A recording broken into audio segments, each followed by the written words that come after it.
Welcome back, Patriots. Welcome back to Sons of Liberty 1773. This is indeed where men and women from around the world gather in defense of liberty.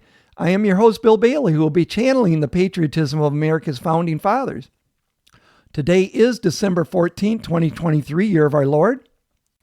You know, back in 1801, Thomas Jefferson wrote in a letter to Sarah Meese, "The sword of the law should never fall but on those whose guilt is so apparent as to be pronounced by their friends as well as their foes."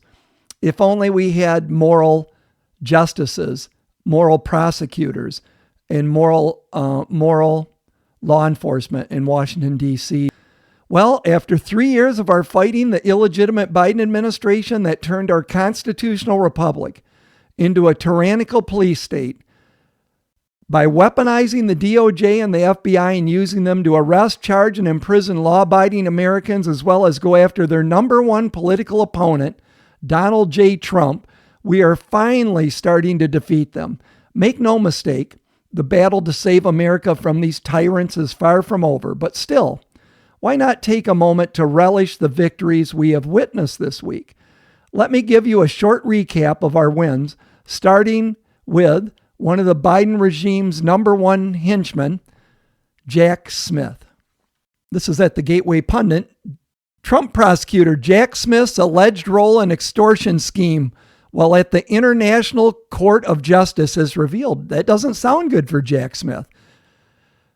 The Moynihan complaint is political dynamite because it provides circumstantial evidence to support Donald Trump's belief that Jack Smith is not only politically motivated, but corrupt. The Trump team wisely has refrained from piling on this news in order to avoid accusation that it was a manufactured hit job. That doesn't sound good for Jack Smith, but there's more.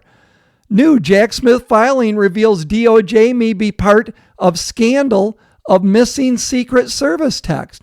According to a new Jack Smith filing, the DOJ may be part of the scandal of the missing Secret Service text messages. Jack Smith in his Monday night filing objected to Trump's demands for evidence from the Department of Homeland Security and the January 6th committee. Per Julie Kelly, it appears DOJ is part of the scandal of the missing Secret Service text.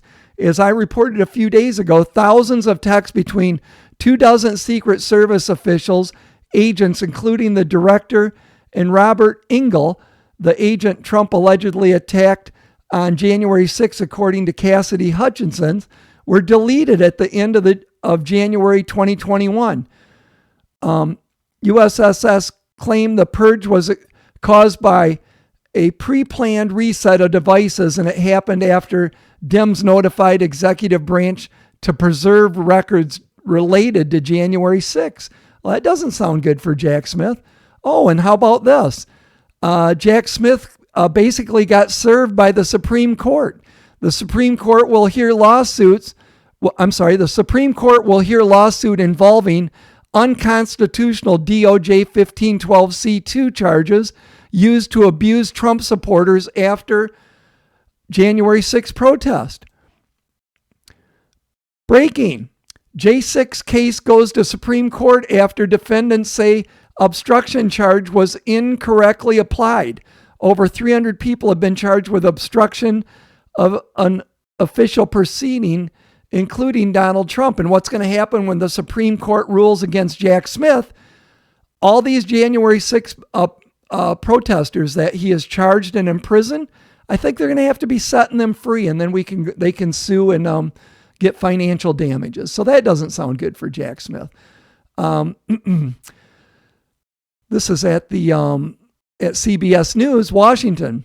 The federal judge overseeing former President Donald Trump's case, this is Judge Tanya Chutkan, involving the 2020 election, has agreed to temporarily pause proceedings while Trump appeals a decision over whether he's entitled to broad immunity from criminal prosecutions. So Judge Chutkan had to put everything on hold. Oh, what a shame.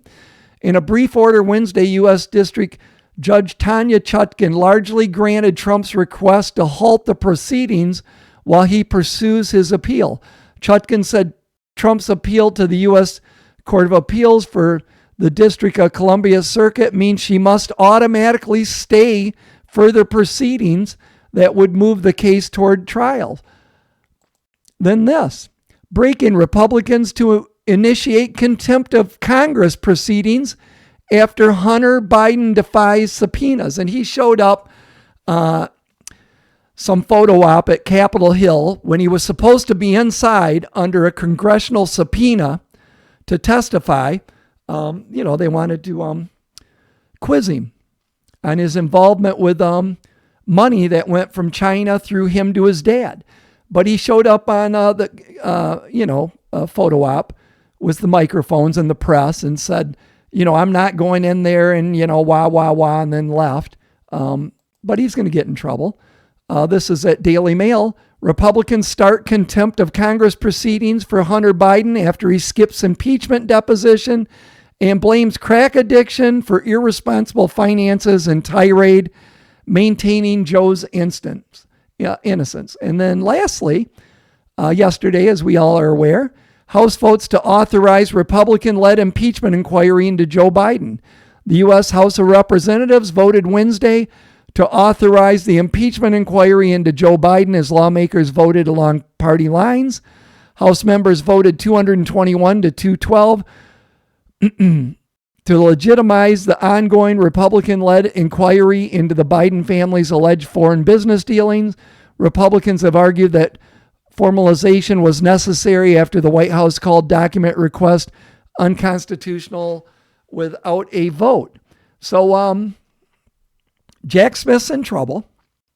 The Supreme Court is going to bring justice to the injustice that's been coming out of the Biden criminal DOJ and Tanya Chutkin's courtroom.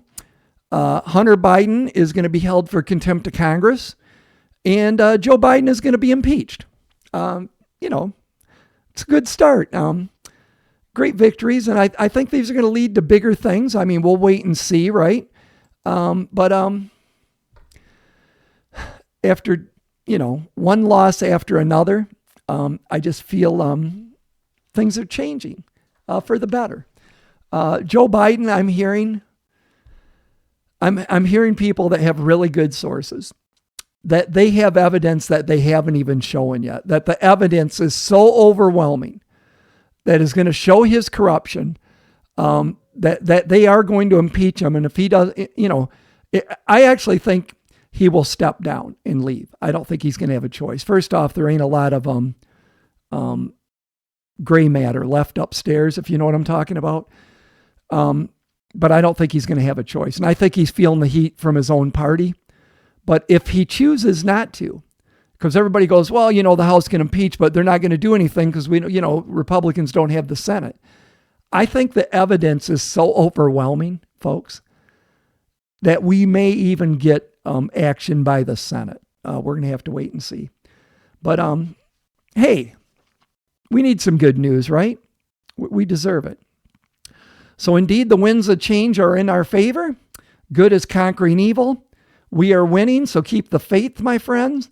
Please subscribe, check mark the notification bell to get all notifications. Comment down below. I love reading your comments. Keep praying and keep prepping. May God continue to bless this great nation, and may the good Lord keep you and your family safe. Until next time, Sons of Liberty out. See you guys.